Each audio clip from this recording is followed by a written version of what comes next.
Gente, pela dinâmica aqui do evento, as perguntas vão ser para o final. Né? Agora dou a palavra aqui ao Luiz Dias para proferir sua palestra sobre as estratégias de cooperação no âmbito das administrações tributárias.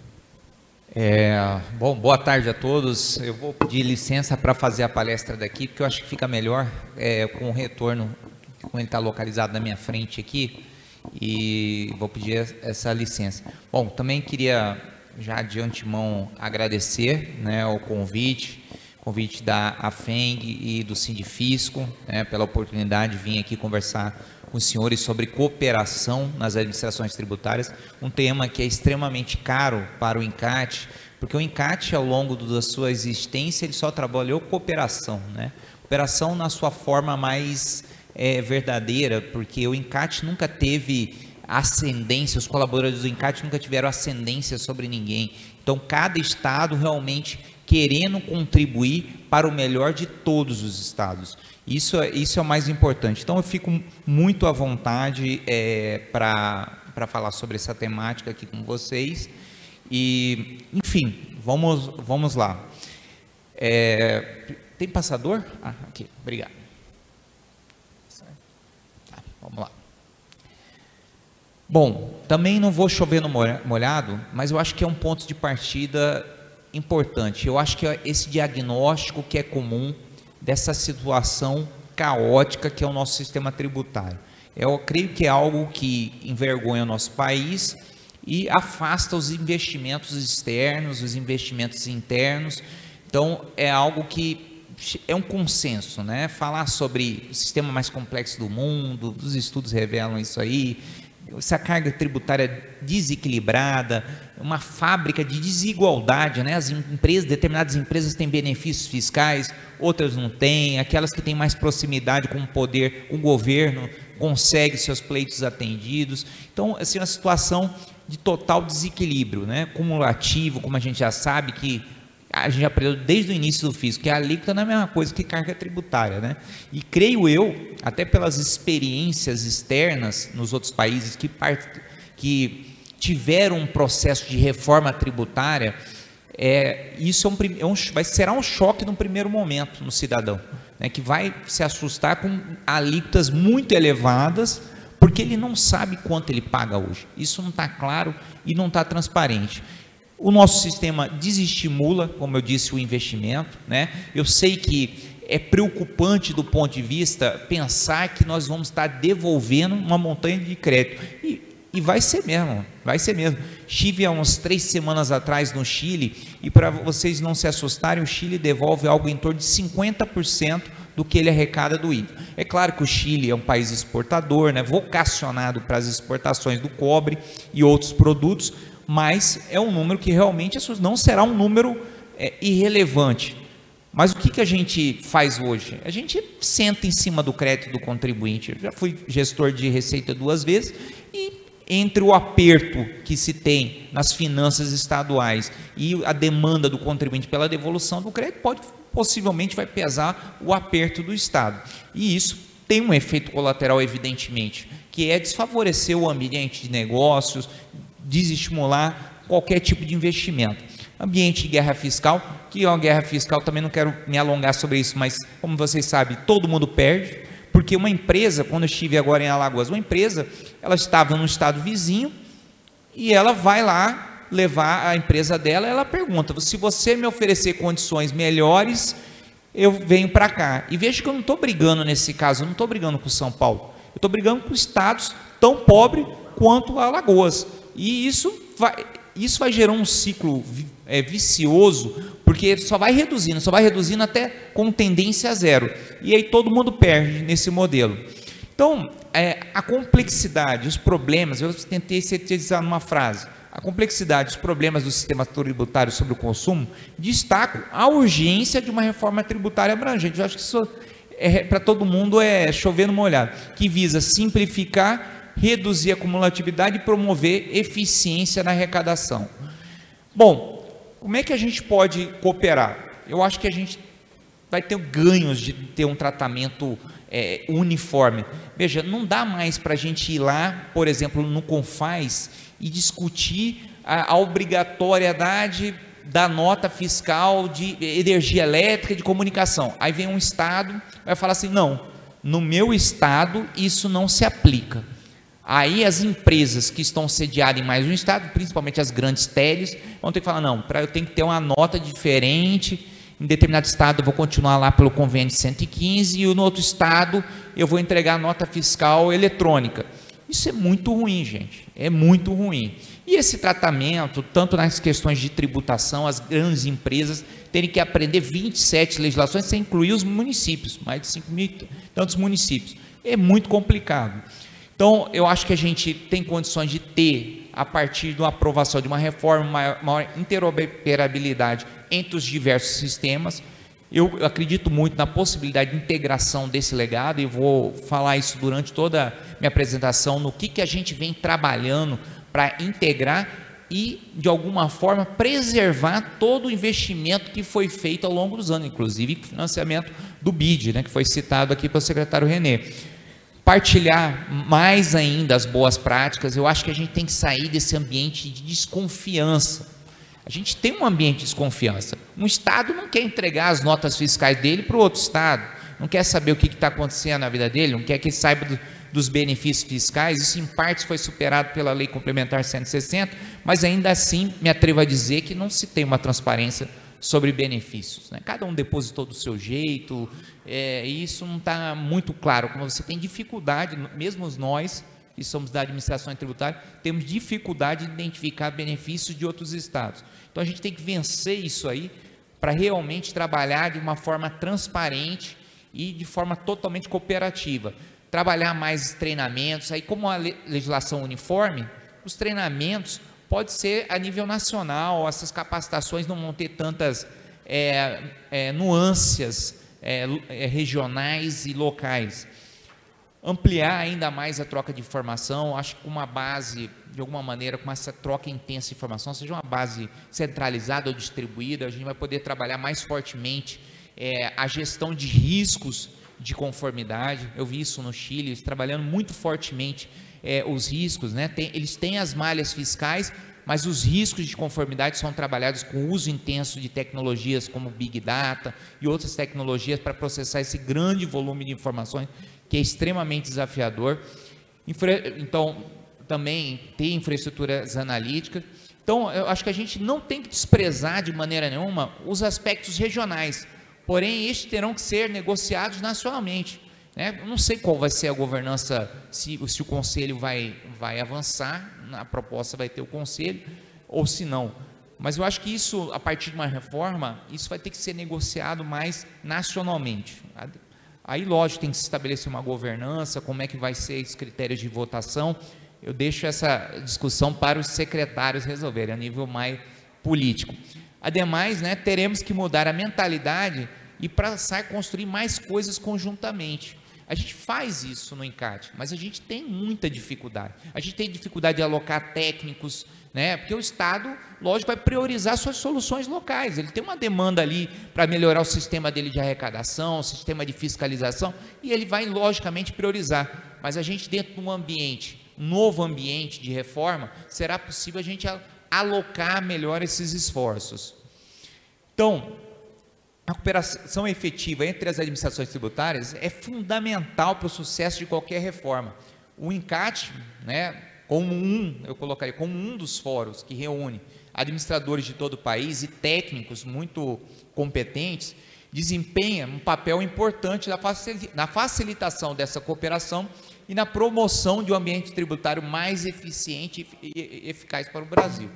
Né? Isso que eu acredito. O INCAT é apenas um dos atores, né? Temos diversos atores discutindo. O Rodrigo estava aqui há pouco, da FEBRAFIT, está discutindo os aspectos das carreiras, como é que fica o impacto, porque terão certamente impactos em toda a administração tributária, e com as carreiras não será diferente. Mas a gente tem, eu dizia isso para a Rose, né? A gente pode escolher duas posturas, uma de ser totalmente refratário à reforma e ser contra tudo. Eu acho que ninguém é contra tudo. O secretário René colocou aqui, pegar os aspectos ali positivos, é evidente que todo mundo é a favor, mas tem problemas, né? Não existe uma reforma perfeita. Então, essa reforma precisa de aprimoramentos, no tocante à carreira, que também foi trazido aqui. Então, eu creio muito nisso e fico pensando como é que eu posso contribuir com a reforma. Então, falando um pouquinho, historiando só um pouquinho rapidamente, sem também alongar, de como é que o INCAT vem trabalhando ao longo desses anos, e os produtos que nós trabalhamos. Lá em 2006, teve um protocolo ENAT que disse que o INCAT ficaria responsável pela coordenação da implantação na nota fiscal eletrônica. Ali tudo começou. Depois vieram os outros documentos, CTE, nota fiscal de manifesto, nota fiscal de consumidor, que ninguém achou que seria possível. Quando a gente primeiro não acharam que era possível a nota fiscal eletrônica B2B, a nota fiscal modelo 55. Aí depois, quando foi falar em nota de consumidor, operação de varejo, onde o tempo de autorização é extremamente crítico, todo mundo falou, não é possível, isso vai engargalar, e a gente foi trabalhando, sempre aos poucos, começou pequenininho. Você vê que a nota fiscal 55 começou com 19 empresas, hoje é uma realidade, todas as empresas do país emitem a nota fiscal modelo 55, então eu acredito nisso, começar aos poucos, e a gente vai crescendo, vai desenvolvendo, vai melhorando o sistema. A gente desenvolveu também o ONI, e a gente vem clamando para que os estados cada vez mais utilizem o ONI. O ONI é o operador nacional dos estados, que integram os vários documentos fiscais com as informações de logística. Cada vez mais aqui, eu sei que Minas Gerais optou por não ter, por exemplo, um trânsito naquele modelo tradicional e trabalhar muito mais as informações e ter um modelo de trânsito mais que eu particularmente acredito que seja o mais eficiente.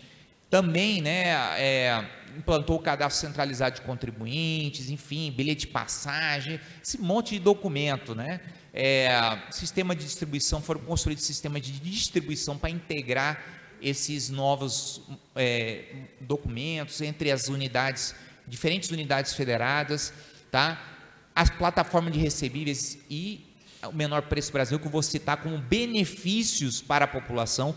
Aí não é mais a administração tributária trabalhando só para ela mesma, ela sendo um provedor de serviços para a população, porque isso fortalece o ecossistema, legitima as ações das administrações tributárias. Isso é muito importante, a gente entende isso, assim como o compartilhamento com agências reguladoras, órgãos de segurança, lógico, ressalvado o sigilo fiscal, tá? Mas a gente tem como trocar informações, gerar serviço, agregar valor, tá, a esse ecossistema sem ferir o sigilo fiscal.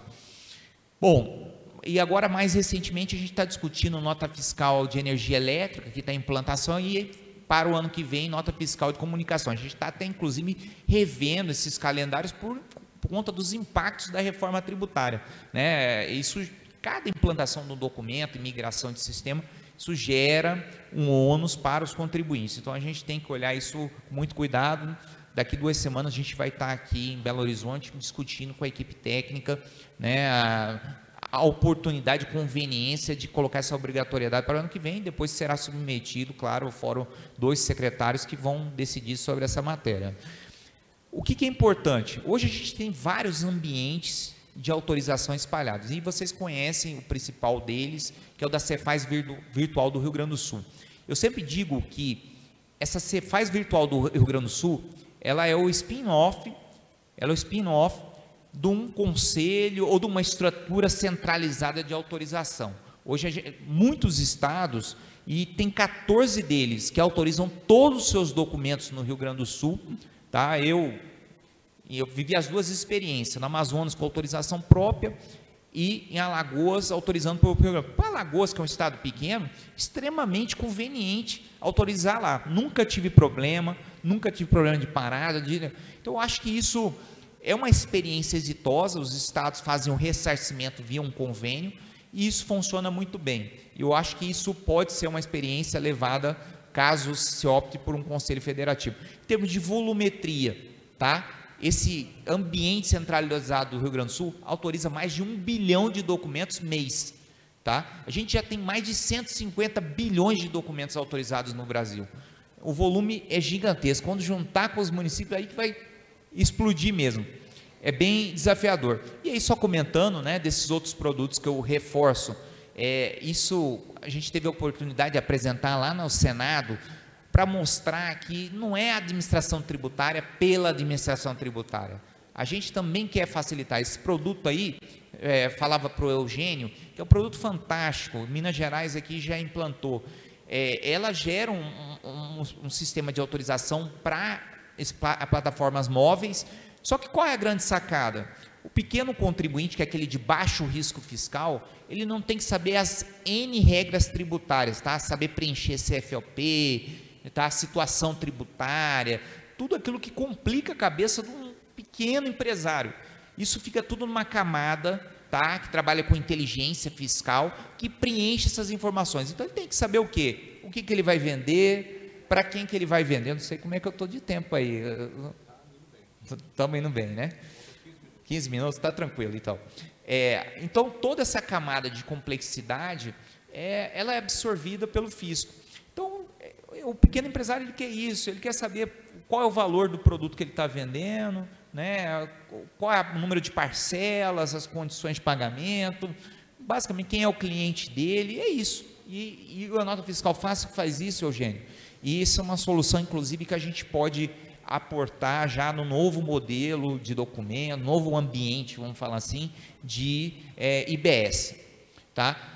Outro produto que a gente conseguiu lançar lá pelo Incart é uma fatura eletrônica, tá, pessoal? Como é que funcionava até então? Uma empresa querendo antecipar seus recebíveis, ela procurava uma entidade financeira e apresentava essas notas que ela tinha a receber e fazia, por meio de uma operação de crédito, uma antecipação de recebíveis. Qual o problema? Ela fazia isso com mais de uma instituição financeira, porque não tinha como lastrear esse documento. E agora não, com a integração dos documentos fiscais, eu sei que essa nota circulou, que ela passou por diversos estados, teve a confirmação de recebimento pelo destinatário e ainda gera um evento financeiro que fica marcado nos eventos da nota fiscal. Isso aí, o que beneficia isso aí? Redução do custo do crédito. Isso é uma solução fantástica, né, que foi desenvolvida lá pelo grupo do Incart, mais precisamente pela equipe da Bahia, tá? A equipe da Bahia é onde hospeda, isso fica na Cefaz Virtual da Bahia. Lá temos o colega Álvaro Bahia, que é o colega precisamente que está mais dedicado, né, e outros colegas que contribuem. O menor preço do Brasil, que eu já citei, que é para pesquisa, na pandemia todo mundo pesquisando preço de medicamento, né? Alguns pesquisando cerveja, né? Também diz que aumentou o consumo de bebida alcoólica, o pessoal não tinha o que fazer em casa, tomava uma, né? E comigo não foi diferente. E aí a gente chega para falar um pouquinho de estratégia, né, de implantação do modelo operacional. Não é uma coisa fechada, tá, pessoal? É um nível de proposta que está sendo construído em conjunto lá com a equipe da Receita. Os municípios vão se integrar agora, mas é uma visão de como é que poderia funcionar para aproveitar essa estrutura legada. Então, qual é a preocupação? E o Eugênio trouxe com razão a preocupação dos contadores. Durante a transição, eu tenho uma elevação do tempo de cumprimento, é evidente, do custo de cumprimento, porque é a convivência. A gente visualizou que nos outros países essa transição foi muito mais curta, ou mesmo foi uma transição assim, de desligar a chave, desligou os tributos antigos, começou a valer o IVA. Mas a gente tem que entender o nosso país, em suas dimensões continentais e diferenças regionais, que a gente precisa de uma transição mais longa, né? Os estados precisaram usar a política de benefícios fiscais como forma de atrair investimentos. Eu disse, tem uma série de problemas isso, mas foi a forma encontrada. O país deixou de ter um planejamento a nível nacional há muitos anos, e os estados tiveram que usar o instrumento que tinham à mão, que é o ICMS. Enfim, mas a transição precisa considerar essas diferentes realidades. Então, ela é algo que a gente precisa enfrentar. O que a gente imagina dentro do modelo? Aqui está meio complexo, mas é para dizer para vocês o seguinte: a gente tem diversos sistemas de autorização. Eu citei os ambientes de autorização dos estados, temos vários documentos que já são autorizados. Aí vou ter vários municípios que têm infraestruturas próprias, fizeram investimento, desenvolveram. Eu tenho a nota fiscal de serviço da Receita Federal e tenho outros tantos ambientes. Então, qualquer estratégia de transição tem que contemplar essas diferentes realidades. Isso é perfeitamente possível, tá? A gente aprendeu muito como fazer essa conversão de documentos na experiência da nota fiscal fácil, que depois virou uma provedor de assinatura e autorização, que é outra coisa, mas eu não vou mas é criar uma camada de integração e transformação de documentos. A gente tem total condição de fazer isso, tá? A gente vai até dizer, inclusive, como é que a gente já está fazendo isso aí a nível de laboratório. Então, a gente tem tanto a União recebendo seus documentos em sua base de dados, os estados, municípios recebendo dentro de uma base de dados, tá? Isso vai para algum lugar que vai fazer a distribuição e apuração disso aí, da mesma forma lá em relação à CBS, e os contribuintes poderão, né, interagir com duas ou uma guia de pagamento. Aí são decisões, né? São decisões que poderão ser. É possível ter uma e fazer o split, ou podem ter duas, se optar por uma total autonomia dos ambientes. Mas tudo é parametrizado aí, pessoal. Que a mensagem, na verdade, eu não estou aqui para pregar modelo, mas eu estou aqui para dizer para os senhores que é perfeitamente possível integrar os diversos ambientes e conviver e gerar o menor impacto possível, gente, na transição, tá? Para o contribuinte. A gente pode tornar esse processo quase que transparente para ele. Tem um dado, pessoal, lá do Chile também, que me chamou muita atenção. De todas as declarações entregues, que lá o Chile é um estado unitário, né? Então, de todas as declarações entregues ao governo central, mais de 90% é declaração pré-preenchida. Mais de 90%. O que vai variar isso aí para a gente? Qual é o fator que é determinante? O número de exceções, principalmente, o número de alíquotas. Tudo isso vai tornando o processo de conformidade muito maior. Quanto mais simples, mais fácil o contribuinte chegar lá e dar o ok, falar, ó, tá ok, tudo que você disse é verdade. Eu tive uma experiência extremamente positiva com a minha declaração de imposto de renda esse ano. Muito pouca informação, acredito que a Receita esteja avançando fortemente na declaração assistida, né, pela minha experiência pessoal. Bom, só reforçando, o que a gente acha que são os pontos fortes dessa estratégia? A gente consegue fazer uma rápida validação, coexistência de processos paralelos, consegue fazer isso num ambiente controlável, aproveita toda a estrutura existente, temos agilidade para entregar e a gente vai conseguir fazer uma primeira entrega já no final desse ano em ambiente laboratorial, vamos dizer assim.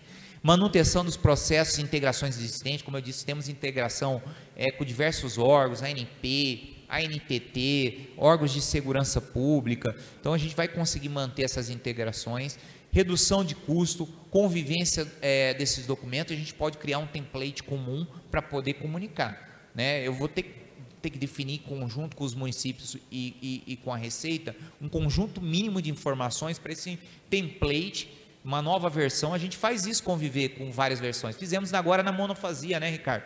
Convivendo no modelo antigo e com o novo, e as soluções convivendo até que os contribuintes conseguissem prazo suficiente para fazer a migração total. Isso é uma experiência que é perfeitamente aplicável no caso dos novos tributos aí. E aí a gente definiu, pessoal, uma estratégia de arranque, que é o que a gente está chamando de MVP. Para quem não sabe o que é MVP, é um projeto mínimo viável. Então a gente está construindo esse projeto mínimo viável para entregar até o final do ano. Para que é isso, gente?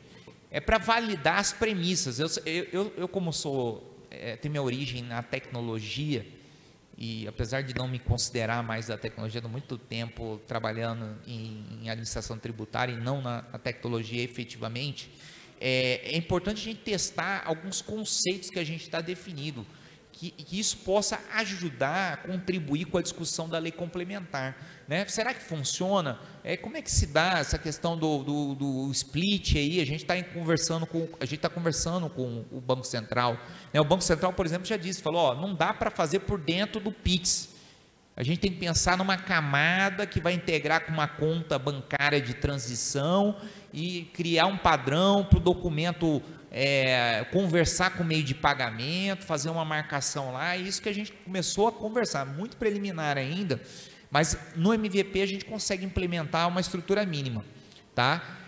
Então, essa é a estratégia do MVP. A gente está aproveitando a inteligência de negócio que a gente já tem lá, já gerada para nota fiscal fácil. E também, assim, pessoal, está muito poluído esse slide, mas é aproveitar as notas das prefeituras, as notas de serviço lá geradas pela Receita, de mercadorias, transporte, energia, comunicação, e cai nesse grande motor de conversão no MVP. Eu não tenho pretensão aqui, pessoal, de gerar isso aí com uma fidelidade absurda, porque seria impossível. Primeiro que eu não tenho a base completa. Eu não tenho todas as notas de serviço. Eu não sei exatamente questões de carga tributária efetiva do ICMS, nem tem como saber.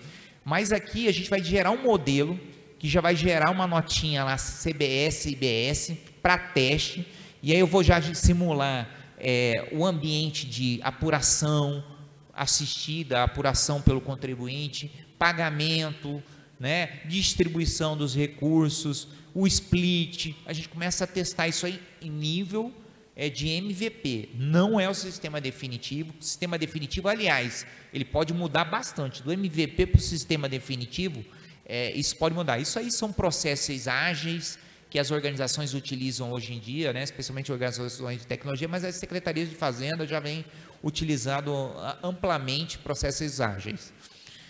Bom, também temos outro desafio, que são as novas bases de incidência, né, do IBS e CBS, né? Esses contribuintes, a gente imagina que já vão entrar num layout definitivo, num padrão definitivo, né? E isso já vai permitir a gente testar esse novo layout. Então, a gente vai ter a convivência da transição e dos contribuintes que vão estar no novo mundo, né? E isso aí vai permitir esse rápido amadurecimento.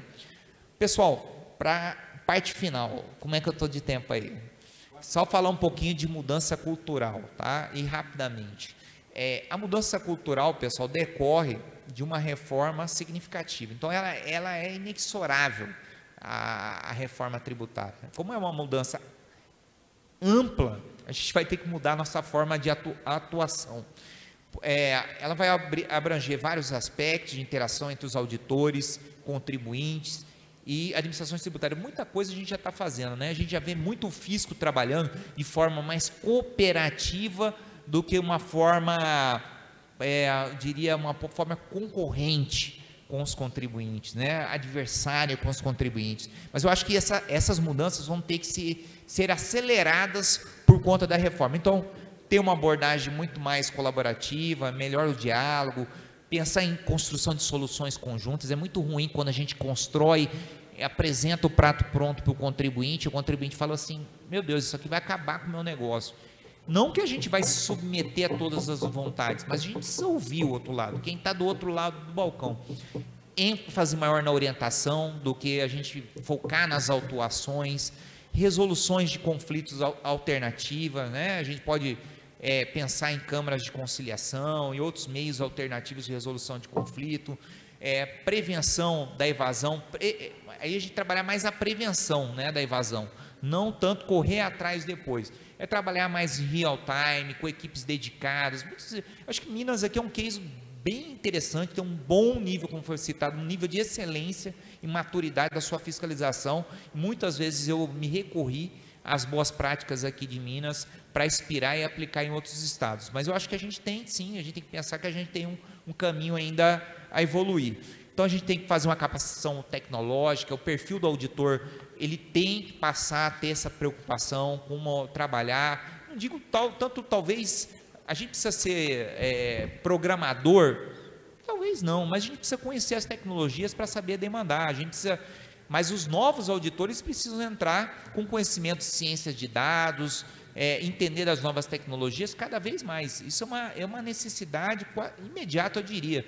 Eu mostrei a quantidade de documentos que a gente tem, e eu não estou nem falando dos itens de nota fiscal, né? Porque isso é a dificuldade, você identificar os itens, aplicar a correta tributação, porque quanto mais exceções, esse desafio é maior ainda, tá? Esse desafio é maior ainda.